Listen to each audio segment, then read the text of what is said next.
Février 2025, Act for Planet est de retour sur le plateau d'Albion, entre le département des Alpes de Haute-Provence et le département du Vaucluse, pour une campagne autour de l'agriculture régénérative. Comme nous sommes fidèles à ce territoire et aux personnes qui l'animent, eh bien on est de retour sur une parcelle de la famille Burchery et on va accompagner une campagne de taille de châtaignier centenaire sur cette parcelle.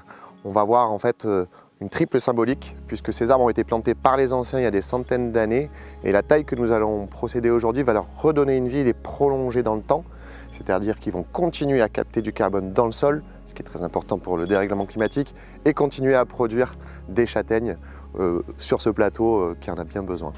Du coup, je vous propose d'en parler avec Guillaume Burchery. Bonjour. Bonjour. Tu vas bien? Bien et toi?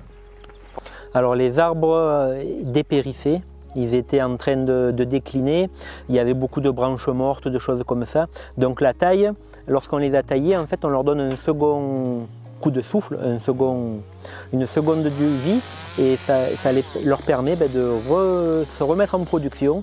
Donc on est intervenu avec les tronçonneuses, on a taillé, on a coupé des branches, on a fait le nécessaire pour que l'arbre puisse, dans les années à venir, recommencer à produire des châtaignes. C'est une culture qui est vraiment emblématique du plateau d'Albion, comme on peut le voir avec le village de Banon juste à côté, son fromage de chèvre AOP qui est plié dans des feuilles de châtaignier. En saison, la première des choses déjà, c'est de ramasser les châtaignes. Donc on les ramasse à mesure qu'elles tombent.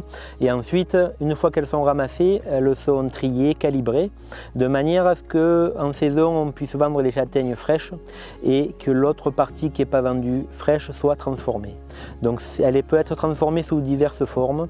La châtaigne, on peut la retrouver donc en crème de marron, on peut la retrouver en purée, on peut la retrouver en farine, on peut la retrouver en châtaigne cuite épluchée dans un pot déjà prête à être utilisée. Elle se décline sous différentes formes et c'est un produit qui s'est un petit peu perdu au fil du temps et qui revient un petit peu à la mode.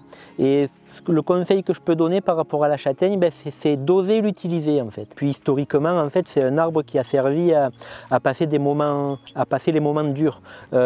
Les châtaignes à l'époque servaient à nourrir par exemple les cochons sur les fermes quand on n'avait rien d'autre à leur donner, ou même à nous nourrir, les agriculteurs eux-mêmes se nourrissaient avec. Quand les hivers étaient durs, il n'y avait pas beaucoup à manger, la châtaigne arrive à une période de l'année qui permet d'apporter des choses à manger dans les moments durs qu'il y a eu par le passé. Il y a encore plusieurs centaines d'arbres qui étaient dans l'état dans lequel on a pu trouver cela, et il y a encore du coup des arbres qui demandent de l'attention et du travail à être sauvés, et on espère que le partenariat avec Act for Planet pourra être renouvelé dans les années à venir. Donc une vraie joie d'avoir accompagné cette première campagne de plantation de châtaigniers sur les parcelles de la famille Burchery. Double joie aussi parce qu'on est dans une parcelle de pistachiers qui a été plantée en 2021 et aussi accompagné par Act for Planet. Le pistachier est un arbre très adapté au dérèglement climatique qui supporte bien les stress hydriques. Et c'est vraiment pour nous, c'est ça Act for Planet, le lien avec un territoire ancien où il y a des arbres anciens comme les châtaigniers et des arbres qu'on apporte aussi comme une des solutions pour l'agriculture régénérative avec le pistachier. On essaiera de voir ça prochainement.